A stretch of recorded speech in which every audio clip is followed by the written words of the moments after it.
Hi, this story is for sales and procurement. There are lessons to be learned for both sides of the table. Have you ever had one of your customers get acquired? How about getting acquired by somebody huge? Well, this happened to me. Several years ago, when I was a VP of global sales, one of our largest accounts was bought out by a $40 billion American industrial company. Let's call this company Big H for the purposes of this story.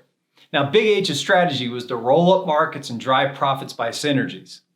That means layoffs. And drive down material costs through volume purchases.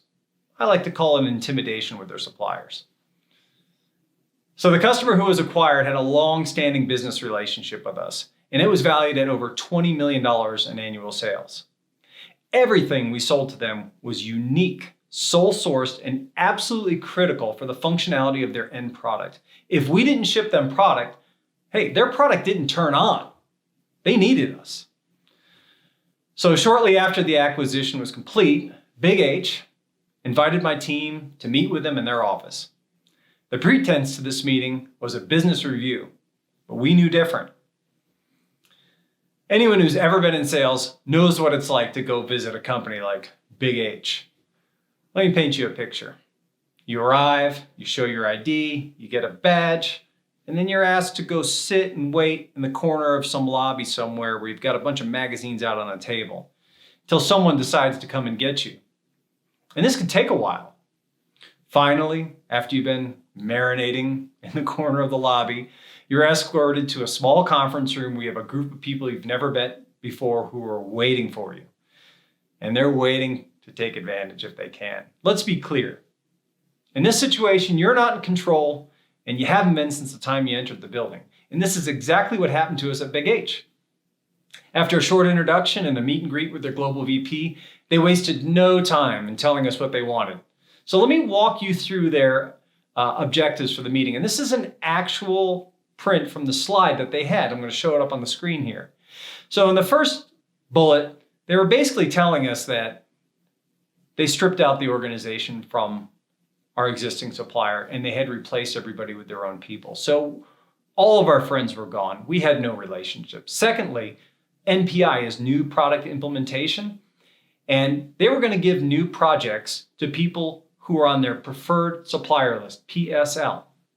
And in order for us to get on that preferred supplier list, we needed to play ball. And what did that mean? Well, the third bullet down explains it. They're looking for YOY, year over year cost reduction. And they even asked us to give them an immediate 10% cost reduction. That's $200,000. For what? Seriously? Why would we do that? But this is what it was going to take for us to get new projects and grow our business with them. So this is what we call a distributive negotiation approach. This is where each party attempts to get the maximum value for themselves. The opposite is an integrative negotiation approach, where each side tries to understand what the other party wants and trade so that both sides are satisfied. Now, you're never in purely distributive and you're never in purely integrative. You're somewhere in between, but they were clearly on the distributive side. They chose the wrong approach. Big H is used to having a lot of suppliers and a lot of options. A lot of different people they can give business to. In this case, they didn't. We had all the leverage. They didn't have second sources on the parts we were selling. It would have taken them 18 months to design us out and would have cost them millions of dollars in engineering to qualify new suppliers. So how should they approach this negotiation? Well, clearly they should have left the hammer out of the room and invested in understanding what we wanted so they could have entered an integrative approach and they could have started trading for what they wanted. We wanted to win new business, and we were absolutely willing to trade cost reduction if they would give us some new business. But as you can see from the objectives, no way. You have to play ball first, give them the $200,000, promise year over year, and then maybe you'd be given some additional business. So what are the lessons? Procurement. If you're going to resort to high-pressure distributive negotiation tactics, make sure you have a strong, viable alternative.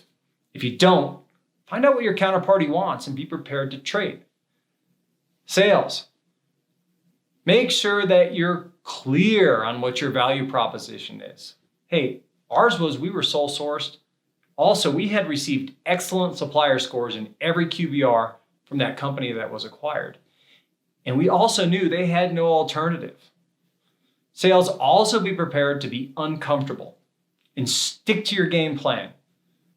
At the end of the day, Big H played a game they couldn't win. If you found this helpful, please share it with your network. Thank you.